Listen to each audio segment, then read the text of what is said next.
2005 წელი იყო. კოდივუარის ქუჩებში 3 წლის განმავლობაში სისხლი იღვრებოდა. სახელმწიფო ორ არმიად იყო გახლეჩილი, ჩრდილოეთი და სამხრეთი. ამ დროს მინდორზე ქვეყანას ერთი ბიჭი ასახელებდა. მისი გვარი ყველამ კარგად იცოდა. დროგბა.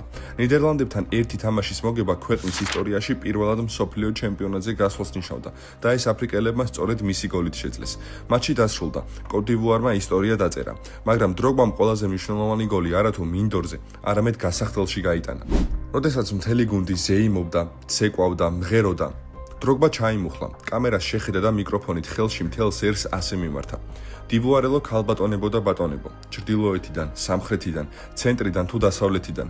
ჩვენ დღეს დავამტკიცეთ, რომ ამ ქვეყანაში ყველას შეუძლია მშვიდობიანი თანაცხოვრება. ჩვენ საერთო მიზნით ვთამაშობდით, მიზანი მსოფლიო ჩემპიონატზე გასვლა იყო. გპირდებით, რომ ეს დღესასწაული ხალხს გააერთიანებს. დღეს ჩვენ მუხლებზე დაჩოქილი გთხოვთ პატიებას. გვაპატიეთ ჩვენ და აპატიეთ ერთმანეთს.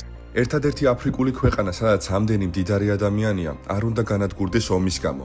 გთხოვთ დაწიეთ იარაღები, ჩაატარეთ ახალი არჩევნები და ყველაფერი გამოსწორდება.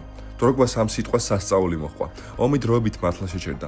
მთავრობამ პირველად მეამბოხეებთან მოლაპარაკებები გამართა. ცხადია, ომი სამუდამოდ მაშინვე არ დასრულებულა, მაგრამ ეს მომენტი გარდამტეხი იყო შემდეგ პოლიტიკურ მოვლენებში.